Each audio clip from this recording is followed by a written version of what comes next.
Tila nasa Cloud9 pa rin ang buong Kim Paulandia sa pahayag ni Paolo Avellino.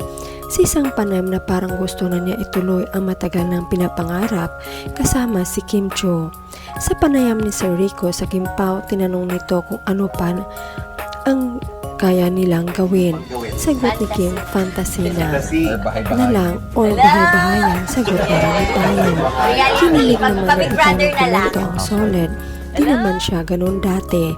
Parang gusto na talaga ni Kuya mag-settle down. Super hot kasi si ate ko these days. Sayang ng opportunities, pero I'm Team Kim Pao. Go for bahay-bahayan.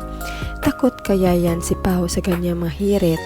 Kaya Kim kulang naririnig ang maganyan. Housewife, bahay-bahayan, Emmy, secret GF, reveal. Gusto talaga ni Pao ng bahay-bahayan role. Gusto talaga ni Pao nung bahay-bahayan. Pang ilang interview, gusto talaga niya. Gusto yun. Tema na housewife na bahay-bahayan. Nasa mood na naman ang Paolo. Sana lagi kang ganyan, Pao. Ang sarap pakinggan. Pag ganyan mga sinasabi mo, grabe sarap mo, Papi, Pao. Love mo talaga, Kemi. Gusto mo talaga yung bahay-bahayan, ha?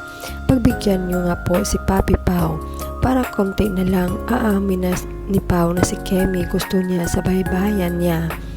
Paolo Avellino, talagang gusto niya maging housewife si Miss Kim Chiu. Yang bahay-bahayan mo na yan at housewife, palagi na lang sa interview. Iyan, syempre nakakakilig yun sa mga solid na Kim Pao. Parang gusto na ni Paolo mag-asawa. Go na Kim Pao, magbahay-bahayan na kayo, nasa tamang edad na kayo. Kim Pao, husband and wife, true to life. Ang sarap, housewife and bahay-bahayan. Hala Kemi, Pao thanks, hala Kemi talaga. Halatado talaga na in love si Pao. Gusto ni Pao bahay-bahayan. 3 times na sinabi niya sa mga interviews, pakasalan mo Pao si Kemi para matupad ang bahay-bahayan. Bahay-bahayan talaga gusto ni Paolo. Pagbigyan niyo na to, taganan niya nagpaparinig. Anong housewife, Pao?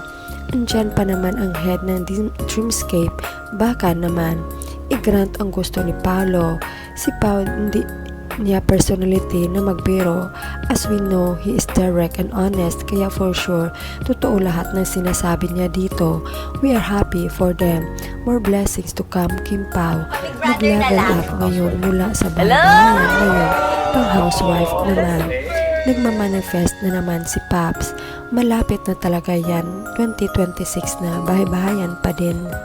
Siya utang na loob, gawin ng movie yan.